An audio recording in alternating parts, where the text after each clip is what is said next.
Dragii mei, sunt bucuros să fim din nou împreună la o nouă ediție a emisiunii Unde ești libertate? Astăzi vă prezint câteva considerații despre limitele impuse libertății spiritului de către celelalte componente ale ființei umane. Un tânăr participant la discuția pe această temă mi-a spus: domnule profesor, eu mă închipui că spiritul liber poate zbura deasupra realității în care trăim, cât și deasupra timpului istoric. Credeți că visez prea sus? Cred că ai dreptate, dragul meu. De multe ori când spiritul nostru vrea să se înalțe pe spirala devenirii, aspirând spre libertate, lucrurile trecătoare ale realității materiale, poftele trupului de carne, îngrijorările și teama născute din emoții și sentimente prost gestionate, dar și responsabilități neasumate, ne demobilizează, ne fac robii efemerului.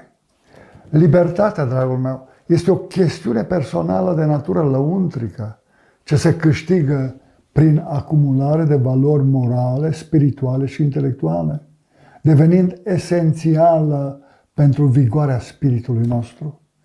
Este absurd să credem că fără asumarea de responsabilități personale în cunoașterea, gestionarea și depășirea constrângerilor interioare și exterioare, vom reuși vreodată să avem un spirit liber cu adevărat. Din explicațiile dumneavoastră, domnule profesor, înțeleg că este foarte importantă relația spiritului, adică a sinelui nostru, cu celelalte componente ale ființei noastre, nu-i așa? M-a întrebat cu multă curiozitate un alt tânăr. Mi se pare, dragul meu, foarte important ce fel de relație are spiritul nostru cu sufletul și trupul, cu realitatea materială în care trăim, dar și cu realitatea spirituală, care ne poate influența prin energia pozitivă a Duhului Divin, dar și prin energia negativă a diverse forțe malefice care ne dau târcoale. În ecuația libertății spiritului nostru mai intră și atitudinea pe care o avem față de valorile morale, care vin de la Dumnezeu, cât și față de cele pe care istoria le-a consacrat ca reguli ale bunului simț, ale ABC-ului comportării civilizate. Referindu-se la importanța moralității pentru ființa umană, filozoful Andrei Pleșu afirmă în cartea sa Minima Moralia, publicată la editura Humanitas în 2008, că legea morală e urma lăsată pe pământ de pasul cuiva care umblă în conformitate cu un reper sideral. Individul uman e orb, fără intuiția unei ordini trans-individuale, spune filozoful.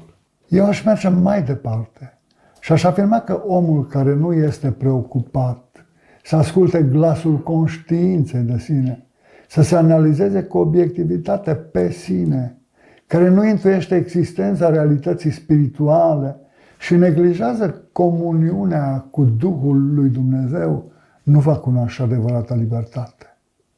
Un tânăr ce părea puțin năucit de multitudinea și diversitatea factorilor interni și externi care condiționează libertatea spiritului nostru, m-a întrebat: n-ați vrea, domnule profesor, să facem puțină ordine? Să stabilim prioritatea numărul 1 în războiul pentru libertatea spiritului nostru? Dragul meu, vom aborda pe rând toate etapele războiului cu constrângerile libertății spiritului. Ca să răspund interesului tău, afirm cu toată convingerea că războiul pe care îl ducem pentru a avea un spirit liber începe cu lupta împotriva poftelor și dorințelor trupului nostru, reprezentate de firea pământească. Dobândirea stării de libertate a spiritului presupune un război greu cu noi înșine, cu tendințele hegemonice ale trupului și continuă cu procesele psihice afective, adică cu emoțiile și sentimentele, cu cele volitive, adică legate de voință, cu zidurile imaginare pe care le construim în mintea, în rațiunea noastră, cu ignoranța, cu iluziile, cu omisiunile, cu minciunile, cu imoralitatea și lipsa de responsabilitate, cu erorile în procesul de cunoaștere.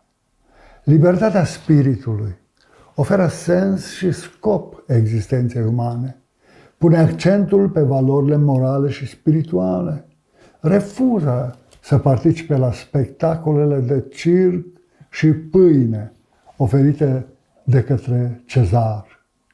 Spiritul liber nu poate trăi nici ca un rob al trupului, nici sub povara vremurilor pe care le străbate, sau sub povara valorilor materiale trecătoare și a forțelor spirituale malefice. O analiză a istoriei societății umane arată că nu vom reuși să evadăm din robia lumii fenomenale decât dacă deschidem un front de luptă cu noi înșine, cu limitele impuse de realitatea materială, care ne îndeamnă la compromis moral. Din această cauză, șansele să biruim sunt zero dacă nu vom cere de bunăvoie călăuzire și ajutor divin atunci când ne vom simți neputincioși.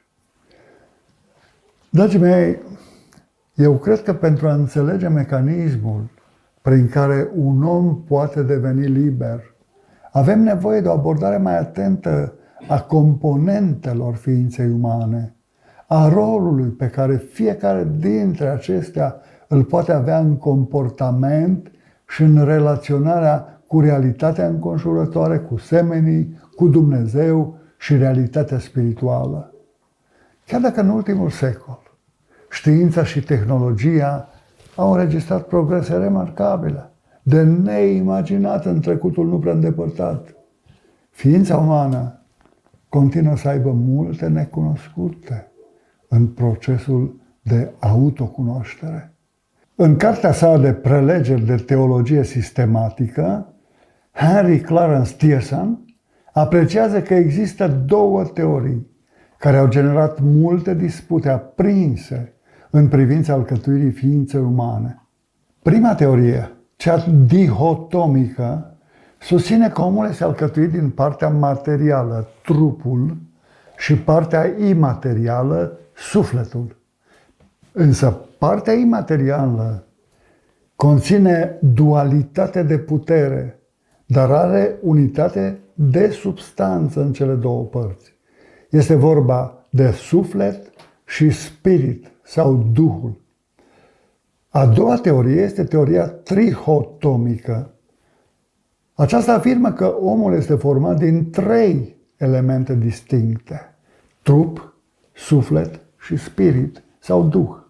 Apostolul Pavel afirmă în 1 Tesaloniceni 5:23 că omul este trup, suflet și spirit sau Duh. Doresc să afirm convingerea mea că omul este corolarul creației lui Dumnezeu, dar niciuna dintre componentele sale, trup, suflet, Duh, la care mai spunem și spirit, ego, sine, nu sunt de natură divină. Ca urmare, pot deveni roabe ale păcatului, dacă ființa umană refuză călăuzirea lui Dumnezeu și alege să facă voia firii pământești și a forțelor spirituale malefice. Dragii mei, timpul afectat emisiunii de astăzi s-a terminat. Vă mulțumesc pentru atenția acordată. În episodul următor vom încerca să înțelegem cum a fost creat omul din țărâna pământului.